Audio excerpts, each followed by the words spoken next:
میرے محمد کے کلمے پڑھتے جاؤ، قرضے معاف کرو۔ یہ بی بی ہمارے نبی کے گھر آ گئی ہے۔ تاریخ عرب کہتی ہے یہ اتنی امیر تھی جس کے نوکروں کے خیموں کے رسے سونے کے ہوتے تھے، کنیزوں کی کمر کی بیٹیاں سونے کی ہوتی تھی۔ جب بی بی کا تجارت کا قافلہ گھر سے نکلتا، آخری اونٹ مکے سے نکل رہا ہوتا تھا، پہلا اونٹ یمن میں داخل ہو رہا ہوتا تھا۔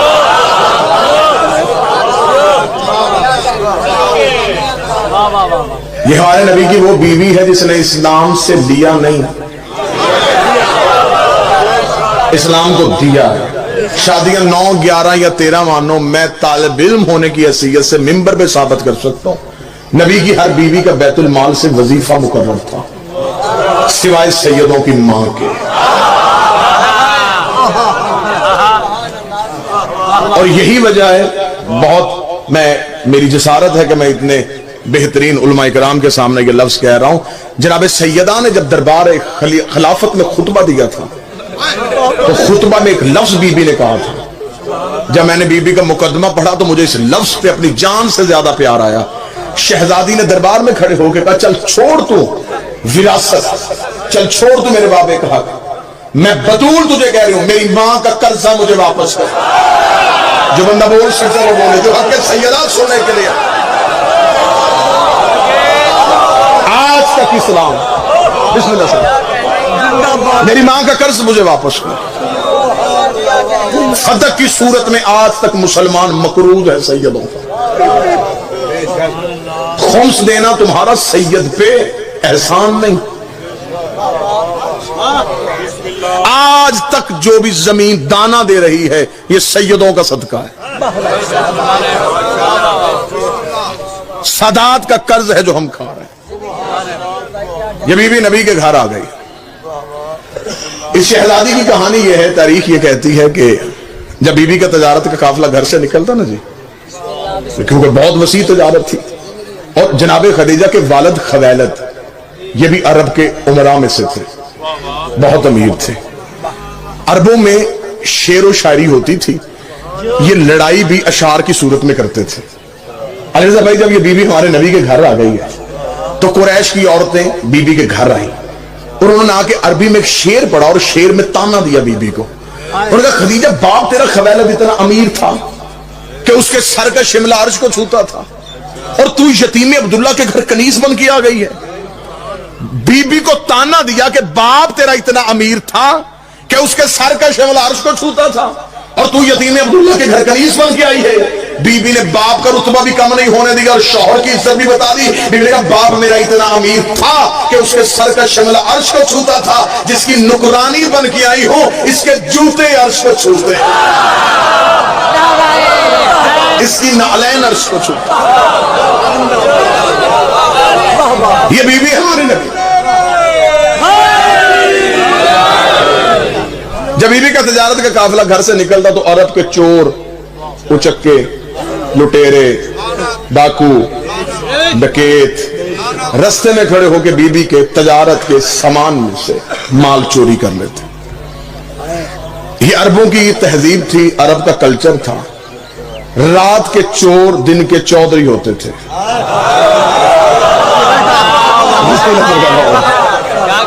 رات کو چوریاں کرنا، دن کو مطمئن ہو کے ڈیرے پہ بیٹھ کے فیصلے کرنا۔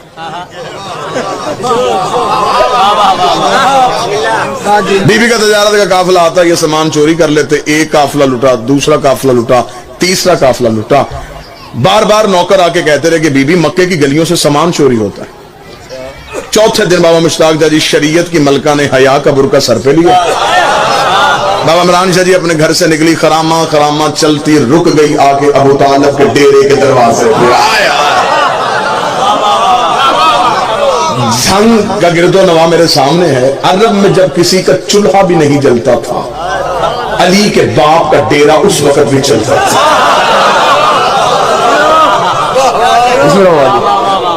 عرب کے فیصلے سیدوں کے ڈیرے پہ ہوتے تھے۔ ڈیرے دار یہ خاندان تھا، مہمان ان کے دروازے سے بھوکا نہیں جاتا تھا، حاجیوں کو یہ کھانا کھلاتے تھے۔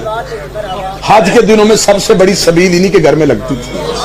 سارا عرب جانتا تھا کہ آدھی رات کو بھی ان کے دروازے پہ دستک دو, کھانا بھی مل سکتا ہے, بستر بھی مل سکتا ہے. یہ میرے نبی کے خاندان کی تہذیب تھی. بی بی آ گئی حضرت ابو طالب کے ڈیرے کے دروازے پہ, سامنے مسجد میں بیٹھا تھا علی کا شریف ترین باپ. بی بی نے آ کے دونوں ہاتھ ماتھے پہ رکھے, رکھ کے کہا ابو طالب میں ہوں خویلد کی بیٹی, باپ بھی میرا رئیس تھا میں بھی رئیس ہوں, باپ بھی تاجر تھا میں بھی تاجر ہوں, باپ بھی تجارت کرتا تھا میں بھی تجارت کرتی ہوں. مکے کی گلیوں سے تجارت کے قافلے یمن شام مصر کے لیے جاتے ہیں, مکے کی گلیوں سے میرا سامان چوری ہوتا ہے, میں آپ سے پناہ لینے کے لیے آئی ہوں.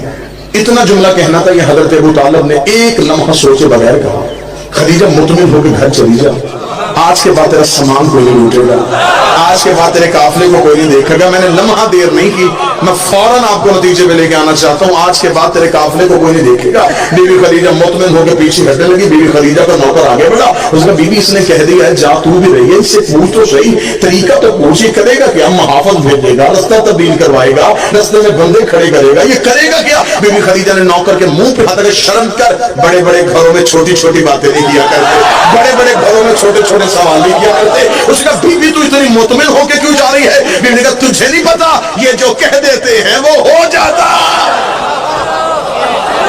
اس گھر کے بچے بھی جھوٹ نہیں بولتے, اس گھر کے بچے بھی جھوٹ نہیں بولتے. اور اس گھر کا بڑا کہہ رہا کوئی نہیں لوٹے گا تو پھر کوئی بھی نہیں لوٹے گا. میں جس تعداد سے دعا لینے کے لیے اگلا جملہ کہوں, بی بی خدیجہ مطمئن ہو کے گھر چلی گئی. حضرت ابو طالب نے اپنے نوکروں کو کہا ان سارے چودھریوں کو آج شام میرے ڈیرے پہ بلا.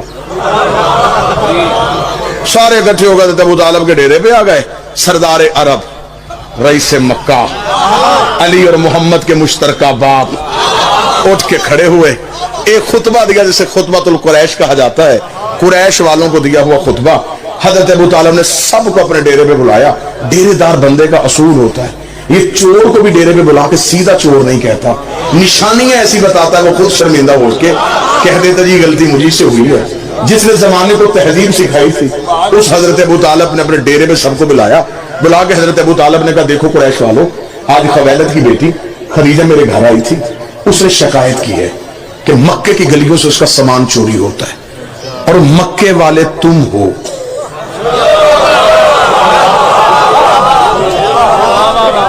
لہٰذا میں یہ نہیں کہوں گا کہ کون چوری کرتا ہے, میں صرف تمہیں یہ سمجھانا چاہتا ہوں آئندہ سے قافلہ نہ لوٹنا. بابا جی یہ میں ہاتھ باندھ کے کہنے لگا ہوں, جتنے بھی ذاکرین واعظین ممبر پہ بیٹھے آخری بندے تک, یہ جملہ میرا نہیں, جملہ ہے حضرت عمران کا, جس کا بیٹا بولے تو نہج البلاغہ بنے, وہ باپ کتنا فصیح و بلیغ ہوگا. حضرت ابو طالب کا جملہ میری پوری زندگی کی خطابت پلڑے پہ رکھی جائے, یہ جملہ پھر بھی وزنی ہے. حضرت ابو طالب میں تمہیں گھر بلا کے صرف اتنا سمجھانا چاہتا ہوں, عورت کے قافلے لوٹنا کوئی مردانگی نہیں ہے.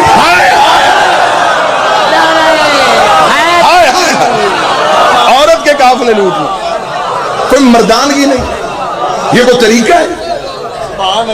وہ بردادار مستور ہے, تم اس کا سامان چوری کرو.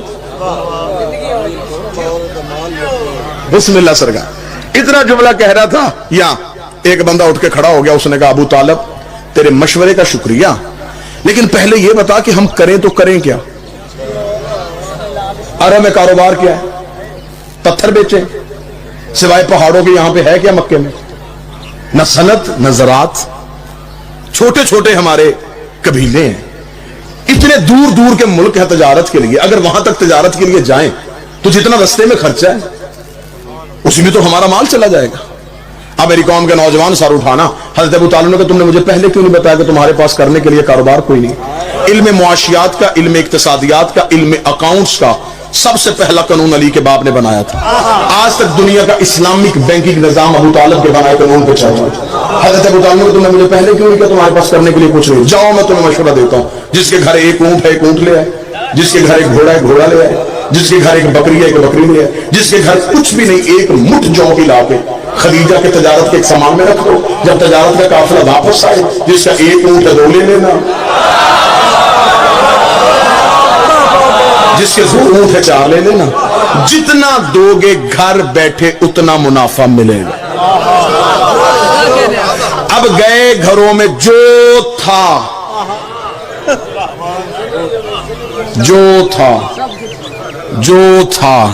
بابا جی اب مجھے معاف کر دیجئے گا، اب میں یہاں پہ جملہ چھپا نہیں سکتا.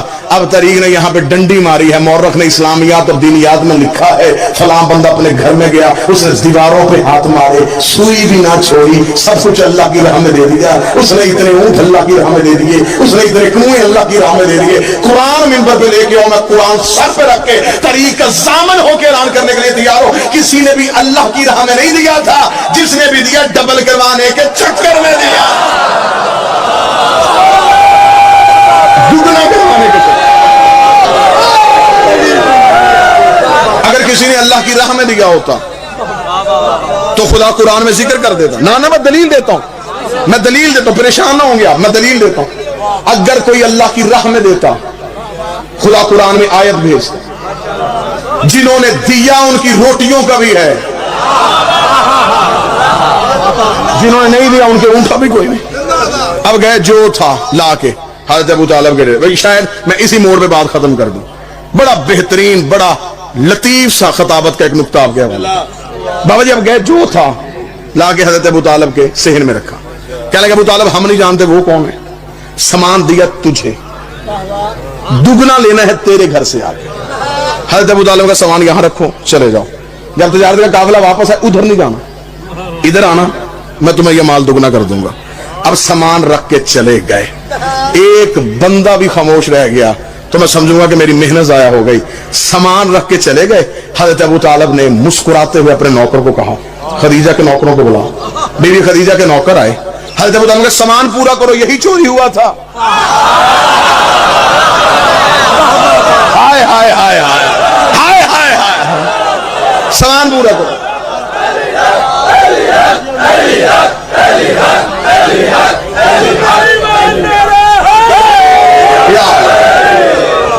سامان پورا کرو. بابا مشتاق شاہ جی تاریخ اسلام کی یہ پہلی ریکوری ہے جو پوری ہوئی ہے. چور اپنے ہاتھوں سے سامان مالک کے گھر چھوڑ کے چلے گئے. بی بی خدیجہ کے نوکر پریشان ہوئے. انہوں نے کہا کل ابھی ہم نے شکایت کی ہے، آج سامان مل گیا، یہ کہاں سے ملا ہے، یہ کہاں سے آیا؟ حضرت ابو طالب نے کہا اب سنیے، اگر لفظ ہی ہوتے ہیں خطابت میں، ہمارے پاس نہ سر ہے، نہ تال ہے، نہ سوزی ہے، نہ کتابیں. ہم مسکینوں کے پاس لفظ ہی ہوتے ہیں، لفظ ہی آپ نے تولنے ہوتے ہیں. حضرت ابو طالب کو بی بی خدیجہ کے نوکروں نے کہا سردار یہ کہاں سے ملا؟ ابو طالب یہ کہاں چھوڑو، کہاں سے ملا؟ مال اٹھاؤ، خدیجہ کو جا کے دو، اور اس سے کہنا کہ ابو طالب کہتا ہے جب تجارت کا قافلہ واپس آئے نا، اس مال کا کوئی صدقہ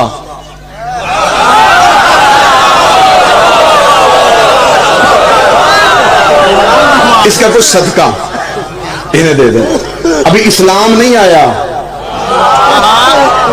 اسلام کی زمین سے خیز ہو گئے. جو بندے چپ کر کے بیٹھے ہیں، میں کتاب کا حوالہ تھا، صحیح بخاری میں لکھا ہے کہ جب غزوہ خیبر کے بعد، جب خیبر کے بعد مسلمانوں کا مال مدینے میں آیا، صحیح بخاری میں لکھا کہ اس دن مدینے کی گلیوں میں مسلمانوں کے بچے سونے کی ڈلیوں سے لیے ہوئے تھے.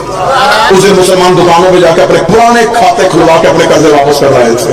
اس دن اسلام امیر ہو گیا تھا. ایک ایک صحابی کے حصے میں صحیح بخاری کہتی ایک ایک کنتار سونا آیا تھا. کنتار کسے کہتے ہیں؟ ایک اونٹ کی کھال میں جتنا سونا آ جائے وہ ایک ایک صحابی لے کے اپنے گھر آیا تھا. اور اسی طریقے سے مسلم اشتاق میں لکھ دیا گیا کہ جب میرے مولا علی گھر میں آئے تو ہاتھ میں خون سے بھری تلوار تھی. سیدہ اپنے مقام سے اٹھی، امتحان دے کے کہتی ہیں یا علی میں نے دوسرے و کمبر سے سنا ہے آج اسلام امیر ہو گیا ہے، آج مسلمانوں کے بچے سونے کی ڈلیوں سے کھیل رہے ہیں، اور یہ بھی میں نے سنا ہے مذہب کو بھی آپ نے قتل کیا ہے، قلعہ قموس میں علم بھی آپ نے گاڑا ہے، یا علی فتح بھی تیرے صدقے سے ہوئی ہے. آپ کا کوئی مال پیچھے آ رہا ہے، آپ کا کوئی سونا پیچھے آ رہا ہے. مسکرا کر میرے آقا کی بیٹی، میرے مولا کی بیٹی، تجھے نہیں پتا وہ صدقہ تھا، ہم سید ہیں، وہ صدقہ تھا، ہم سید ہیں. صدقہ کھانے والا سید نہیں ہوتا، اور جو سید صدقہ کھا لے پھر اسے علی ولی اللہ سمجھ میں نہیں آتا.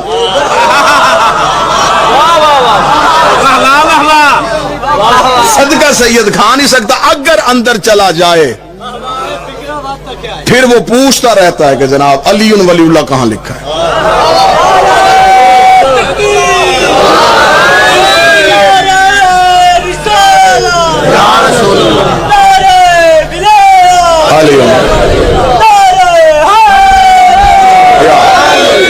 میں یہ گفتگو کا کروں، اس مال کا کوئی صدقہ نہیں دے۔ چلے گئے بی بی خدیجہ کے نوکر، جا کے بی بی کو خبر دی کہ بی بی سامان تو سارا مل گیا، بی بی کا سامان سارا مل گیا۔ پھر کہنے کہ وہ ابو طالب نے کہا کہ اس مال کا کچھ صدقہ ہو۔ تاریخ کہتی ہے کہ جب تجارت کا قافلہ واپس آئے 80,000 طلائی سونے کے دینار بی بی خدیجہ کو پہلے سے زیادہ منافع ہوا، کیونکہ اگلی رات جب تجارت کا قافلہ گھر سے نکلا چور محافظ بن گئے تھے۔ 80,000 طلائی دینار پہلے سے زیادہ منافع ہوا۔ 80,000 طلائی دینار کو یوں اپنی چادر میں لے کے، اب پھر میں لفظ قیمتی کہنے لگا ہوں، کوئی منت نہیں، جو بول پڑے گا نوکر پہ احسان کرے گا۔ یوں 80,000 طلائی دینار اپنی چادر میں لے کے کائنات کی پہلی خمس دینے والی عورت سیدوں کے گھر حق دے کے گئی، یوں آ کے مار رکھا۔ حضرت ابو طالب نے 80,000 طلائی دینار دیکھے۔ دور کون تھا جب لوگ ایک وقت کی روٹی کو ترستے تھے۔ حضرت ابو طالب نے کہا خدیجہ یہ کیا؟ فرمایا یہ سب کچھ آپ کی ذہانت کی وجہ سے ہوا ہے، یہ آپ کا حصہ ہے، میں آپ کو دینے آئی ہوں۔ حضرت ابو طالب مسکرا کے کہا خدیجہ تجھے نہیں کسی نے بتایا کہ ہم اجرت لے کے احسان نہیں کرتے؟ اس نے اگر آپ اجرت لے کے احسان نہیں کرتے پھر ہم بھی شرمندگی کی زندگی نہیں جیتے۔ احسان کیا کچھ رکھیں، ابو طالب رکھتے نہیں تھے، خدیجہ اٹھاتی نہیں تھی، درمیان میں توحید اتر آئی۔ حضرت ابو طالب نے کہا احسان کرنا چاہتی پر ایک احسان کر، بھتیجا میرا جوان ہے۔ حکم کیا تھا میرے بھائی نے، یہی سطر پڑھ دیتا ہوں، میرے بڑے بھائی عبداللہ کا بیٹا ہے، نام اس کا محمد ہے، اگلا جو تیرا تجارت کا قافلہ جائے اس میں میرا محمد ساتھ لے کے جانا، ہم تمہیں بتائیں کہ ہم کون ہوتے ہیں۔ اگلی صبح شریف ترین چچا اپنے شریف ترین بھتیجے کو نوکری دلوانے کے لیے خدیجہ کے محل کے دروازے پر پہنچا۔ ملکہ شرافت اپنے بستر طہارت سے تڑپ کے اٹھی، حریر و رندید کے پردوں کو پیچھے ہٹا کے دیکھا، بچپن میں جسے خواب میں دیکھا کرتی تھی، مجسم محمد کی صورت میں دروازے پہ کھڑا تھا۔ بیوی نے نوکروں کی لائن لگی ہوئی میں سے ایک نوکر کو اٹھایا، نام اس کا میسرہ تھا۔ لیکن میسرہ پوچھ جا، یہ ہے سردار ابو طالب، یہ ہے اس کا بیٹا، اس نے آپ رات قافلے میں ساتھ جانا ہے۔ میسرہ تیرا صرف ایک ہی کام ہے، نہ تُو نے بوری اٹھانی ہے، نہ تُو نے بوری رکھنی ہے، نہ تُو نے مال بیچنا ہے، نہ تُو نے نفع گننا ہے، نہ تُو نے نقصان کا کوئی خطرہ ہونا چاہیے۔ میسرہ تُو نے کوئی تجارت کا کام نہیں کرنا۔ بیوی پھر میں نے کرنا کیا ہے؟ بیوی کہتی تیرا صرف ایک ہی کام ہے، ذمہ داری میں تجھے دے کے بھیج رہی، تم نے اس محمد کے پیچھے سایہ بن کے رہنا ہے، اس محمد کے پیچھے سایہ بن کے رہنا ہے۔ مجھے واپس آ کے بتانا اس کا اٹھنا کیسا ہے، اس کا بیٹھنا کیسا ہے، اس کا سونا کیسا ہے، اس کا جاگنا کیسا ہے، اس کا چلنا کیسا ہے، اس کے چلنے کے طریقے کیا ہیں، اس کے کھانے کے طریقے کیا ہیں، اس کے پہننے کے آداب کیا ہیں، اس کے بولنے کا طریقہ کیا ہے۔ میسرہ سایہ بن کے پیچھے چلے جا۔ میسرہ نے ایک نظر پیغمبر کو دیکھا، پھر بیوی کو دیکھا، پھر پیغمبر کو دیکھا، پھر بیوی کو دیکھا، بیوی اس کا سایہ بنا رہی ہے، اس کا تو اپنا سایہ ہی کوئی نہیں، اس کا سایہ بنا رہی ہے، اس کا تو اپنا سایہ ہی کوئی نہیں ہے۔ ذاکرین کی مجلس ہے، ہر ایک ذاکر یہاں بانی کی حیثیت سے یہی میں ختم کر دیتا ہوں۔ چلا گیا میسرہ بے-چینی سے، بی بی خدیجہ انتظار کرتے رہی۔ میسرہ واپس آیا، میسرہ نے محل کا دروازہ کھولا، بی بی دیکھ رہی، میسرہ خبردار یہ نہیں بتانا کس شہر میں زیادہ تجارت ہوئی، کس میں کم ہوئی، کتنا نفع ہوا، کتنا نقصان ہوا۔ میسرہ تجارت کی نہیں، مجھے میری عبادت کی باتیں بتا۔ میسرہ دیکھا تھا، بی بی میں تجھے کیا کیا باتیں بتاؤں۔ یہ محمد عربی جنگل میں جاتا تھا، درندے اس کے پاس اپنی فریادیں لے کے آتے تھے، درخت سے جھک جھک کے سلام کرتے تھے، پرندے اپنے پروں کا اس کے سر پہ سایہ کرتے تھے، ذرہ سے اٹھ اٹھ کے درود پڑھتے تھے۔ بی بی جہاں بھوک لگتی جنت سے کھانا آ جاتا تھا، جہاں پیاس لگتی ٹھوکر مارتا چھت پہ اوپر آتے تھے۔ بی بی جبریل اس کے پیچھے چلتا تھا، میکائیل اس کے قدموں کی دھول کو صاف کرتا تھا، آسمان کی بدری اس کے سر پہ سایہ کرتی تھی۔ بی بی دیکھتی میں سب چپ ہو جا، اتنا بتا عیب تو نہیں دیکھا؟ دیکھ تیری عزت کی قسم، یا وہ بے عیب ہے یا پھر یہ نہ اس میں کوئی ہے نہ اس میں کوئی ہے۔ خوش ہو گئی سیدوں کی ماں، خوش ہو کے بیوی نے کہا میسرہ 100 اونٹ سونا، 80 اونٹ چاندی، یمن کی ساری جائیداد تیری۔ کہاں چلا گیا؟ جھنگا مجمع۔ 100 اونٹ سونا، 80 اونٹ چاندی، 100 اونٹ سونا، 80 اونٹ چاندی، یمن کی ساری 100 اونٹ سونا۔ غریب ہے یہ، 80 اونٹ چاندی، یمن کی ساری جائیداد تیری، جتنا چپ مجمع ہوا اتنا ہی میسرا ہو گیا۔ اس نے کہا 100 سونا 80 اونٹ چاندی یمن کی ساری جائیداد، بی بی کیوں؟ فرمایا تو تجارت کر کے آیا ہے تو میں بھی تجارت کر رہی ہوں، ابھی مجھ سے تجارت کر رہی بیٹی، یہاں تجارت ہے، سونا تو رکھ لے، 80 اونٹ چاندی تو لے لے، یمن کی ساری جائیداد تیرے نام کر دیتی ہوں، کام صرف اتنا کر، میری شادی کا پیغام لے کر ابو طالب کو گھر سے میری شادی کا پیغام لے کر وہ طالب کے گھر چلے جا، میسر دیکھ کر بی بی 100 سونا 80 اونٹ چاندی یمن کی ساری جائیداد، نہ بی بی تیرا کام مشکل ہے، تیری اجرت تھوڑی ہے، تیرا کام مشکل ہے، تیری اجرت تھوڑی ہے۔ بی بی کہتی آخر تو نے نوکر ہو کے اپنی اوقات دکھا دی، منہ سے بول تجھے کیا چاہیے، میں محمد کی جوتی سے وار کے تجھے دے دیتی ہوں، میں ایسا دیکھ رہا اپنا سونا تو رکھ، تیری چاندی تجھے نصیب ہو، تیری جائیداد تجھے مبارک ہو، پیغام لے کے چلا میں جاتا ہوں، اگر محمد تیرے مقدر کا مالک بن گیا پھر مجھے اتنا یقین ہے جنت تیری اولاد کی محبت کا نام، مجھے کیا ضرورت ہے میں سونا دوں، مجھے کیا ضرورت ہے میں چاندی دوں، زیادہ کر بی بی جنت کا، بس بات جلدی ختم کیجیے گا،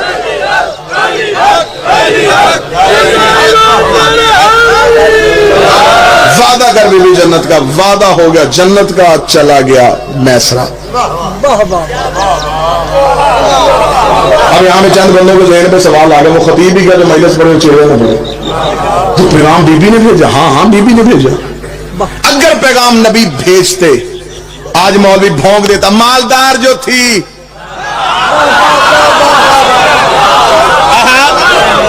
اسلام کو پیسے کی ضرورت تھی، عرب کی شہزادی کو شادی کا پیغام بھیج دیا، یا قبلہ شرائع صاحب مولوی دوسرا راہ نکال دیتا، مالدار عورت کو شادی کا پیغام بھیجنا نبی کی سنت ہے۔ خدا نے کہا نہ خدیجہ، نہ خدیجہ، میں اپنے نبی کے کردار پہ تہمت برداشت نہیں کرتا، تو پیغام بھیج، تو پیغام بھیج، جسے خطابت کے جملوں سے محبت ہے وہ لفظ کی قدر کرنا، پیغام تو بھیج دے، پیغام تو بھیج، پیغام تو بھیج، تو جو میری طرف کی گا پیغام تو بھیج دے۔ بی بی خدیجہ نے کہا میرے اللہ میں عورت ہوں، میری انا ہے، میرا مزاج ہے، میرا بھرم ہے، میں عورت ہو کے پیغام بھیجوں، تاریخ کیا لکھے گی، معرخ کیا کہے گا، فرمایا تاریخ جو لکھتی لکھنے دے، معرخ جو قوم پر بھونکنے دے، پیغام تو بھیج، تو جو میری طرف کرنا، خدا کا وعدہ ہو تمہیں، پیغام تو بھیج، پیغام تو بھیج۔ میرے اللہ میں پیغام کیسے بھیجوں؟ میں تو پیغام بھیج، میں اللہ وعدہ کرتا ہوں تو پیغام بھیج، میں احسان کا بدلہ دوں گا۔ میرے مالک احسان کا بدلہ کیا دے گا؟ میں شادی کا پیغام تو بھیج، وعدہ میں اللہ کرتا ہوں، میں محمد کی شریعت میں ڈالوں گا، نکاح پڑھنے سے پہلے مولوی لڑکی کی مرضی پوچھے گا، پھر لڑکے کی رضا، میں سارے کی ساری نکاح کا اختیار ہی عورت کو دے دوں گا۔ بس میسرہ نے شادی کا پیغام دیا، شادی کا دن مقرر پایا، 10 ربیع الاول شادی کا دن طے پایا۔ نبی کی شادی کا دعوت نامہ وہاں سے چھپا جہاں سے قرآن چھپا تھا۔ حضرت ابو طالب نے نبی کی شادی کا دعوت نامہ تقسیم کرنے کے لیے اپنے پرانے کمی کو بلایا، جبریل میرے محمد کی شادی کا دعوت نامہ تقسیم کر کے، دعوت نامہ تقسیم ہو گیا، براتی اترنے شروع ہو گئے۔ آپ شادیوں میں جاتے ہیں، جس گھر میں شادی ہو، شادی سے 1 ہفتہ 10 دن پہلے قریبی عزیز آ جاتے ہیں، پھر وہ جو گھر کا بزرگ ہوتا ہے اسے کہتے ہیں جی ہم پہلے اس لیے آ گئے، آپ کے گھر میں شادی ہے، ہمارے لائق کوئی حکم، کوئی خدمت، کوئی ذمہ داری، کوئی کام۔ ابو طالب کے صحن میں 1.25 لاکھ نبی کہہ رہے تھے، ابو طالب بتاؤ ہمارے لائق کوئی خدمت، کوئی حکم، کوئی ذمہ داری۔ حضرت ابو طالب نے ذمہ داری لگائی، یوسف تو میرے محمد کے حسن کا صدقہ دے، ابراہیم تو میرے نبی کے سر پہ تاج خلت رکھ، داؤد زبوری لہجے میں محمد کا سہرا پڑھ۔ مکے کا کچا رستہ تھا، براتی عرش والے تھے، پانی کے چھڑکنے کا بندوبست اسے دیا جس کے قدموں سے اللہ نے زمزم کو نکالا تھا۔ بس سرکار بالکل آخری جملہ آ گیا، بابا جی تشریف لے آئے، اتنے ذاکرین سے اتنا وقت لے لیا، ان سب سے میں معذرت خواہ ہوں۔ برات نبی کی گھر سے نکلی، جب دلہا اپنے گھر سے نکلا، یاسین کا سکرہ، مزمل کی مہندی، طٰہٰ کی لڑیاں، یمشون رس کی لڑیں، انما یرید اللہ کی چادر، انما ولیکم اللہ کی انگوٹھی، قل اعوذ برب الفلق کی دھوئی۔ ابو طالب ہاتھ پکڑ کے کہا، اور رب کے گستاخو دروازے کھول کے دیکھو، عبداللہ کے یتیم کی نہیں، میرے سردار کی بارات آ۔ سج کے دھج کے برات ابو طالب کے گھر میں، ابو طالب کے گھر سے نکل کے برات جب بی بی خدیجہ کے آنگن کے دروازے پہ پہنچی، براتیوں کا روح تھم گیا۔ برات میں کہیں ابراہیم، اسماعیل، یوسف، یعقوب، یحییٰ، زکریا، عیسیٰ، موسیٰ۔ جب برات بی بی کے دروازے پہنچی، استقبال کرنے والیوں میں کہیں مریم، کہیں حوا، کہیں آسیہ، کہیں سارہ۔ برات کو بٹھا دیا گیا، اب آ گیا نبی کا وقت نکاح۔ اب پھنس گیا مولوی، اب پھنس گیا مولوی۔ اب ہمیں صرف اتنا بتا، نکاح کس نے پڑھا؟ کملی والے کا نکاح کس نے پڑھا؟ میٹھے مدنی کا نکاح کس نے پڑھا؟ سونے نبی کا نکاح کس نے پڑھا؟ کیونکہ جس وقت نکاح ہو رہا ہے اس وقت کسی کا باپ بھی مسلمان نہیں تھا، تو مرضی کا نام فٹ کر لیتا، لیکن ان میں سے کوئی بھی نہیں تھا، وہ بہت بعد میں آئے ہیں۔ 3 کتابوں کے حوالے، 1 2 3 4 5 6 ویڈیو کیمرے کی موجودگی میں 3 کتابوں کے حوالے: تاریخ طبری 1، سیرت حشام 2، سیرت حلبیہ 3۔ تینوں کتابیں اہل سنت بھائیوں کی، تینوں کتابیں برادران اہل سنت کی۔ تینوں کتابوں میں لکھا ہے کہ حضرت ابو طالب نبی اور بی بی خدیجہ کے درمیان بیٹھے، درمیان بیٹھ کے حضرت ابو طالب نے کہا، الحمدللہ الذی جعل من ذریۃ ابراہیم ونسل اسماعیل وحکام للناس وابن الصفا وابن مروہ وختم النبیین واسعی ھذا اخی محمد ابن عبداللہ ھذا شرف ونبل وفضل کثیرا۔ حضرت ابو طالب نے دونوں کے درمیان بیٹھ کر تعریف اس اللہ کی جس نے ہمیں ابراہیم کی اولاد میں رکھا، جس نے ہمیں ابراہیم کی اولاد میں رکھا، جس نے ہمیں ابراہیم کی اولاد میں رکھا، جس نے ہمیں اسماعیل کی نسل میں رکھا، وحکام للناس، ہمیں انسانوں کا حاکم بنا کے بھیجا۔ اللہ نے ہمارے سروں پہ تاج نبوت کو سجایا ہوا ہے، کعبے کی چابی ہمارے گھر پڑی ہے، حاجیوں کو کھانا ہم کھلاتے ہیں، اور یہ میرے بڑے بھائی عبداللہ کا بیٹا محمد ہے، حاضر شرف و نبل و فضل کثیرا۔ پورے عرب میں اس سے بڑا شریف کوئی نہیں ہے، پورے عرب میں اس کی فضیلت کا ثانی کوئی نہیں ہے۔ میں اسے ساتھ لے کے تمہارے قبیلے کی باعزت محترمہ مکرمہ بی بی خدیجہ سے اس کا نکاح کروانے کے لیے آیا ہوں۔ یہ جملہ کہنے کے بعد حضرت ابو طالب اپنے مقام سے اٹھ کے کھڑے ہوئے، بی بی خدیجہ کے پورے خاندان کی آنکھوں میں آنکھیں ڈال کے حضرت ابو طالب نے کہا، اے خاندان خلیل، حق میں ہے تم بتاؤ، رقم میں ادا کر دیتا ہوں، حق میں ہے تم بتاؤ، رقم میں ادا کرتا ہوں۔ آؤ حضرت ابو طالب سے پوچھے، مولا کس خاندان سے کہہ رہا ہے جن کے رستے میں ایرانی کلیل بچتے ہیں، جن کے نوکروں کے خیموں کے رستے سونے کے ہوتے ہیں؟ مولا زمینیں مانگ لی کہاں سے دے گا، آسمان مانگ لیا کہاں سے دے گا؟ ابو طالب گستاخ نہ بن، اللہ نے کائنات میں وہ چیز پیدا ہی نہیں کی جس میں میرے علی کی حکومت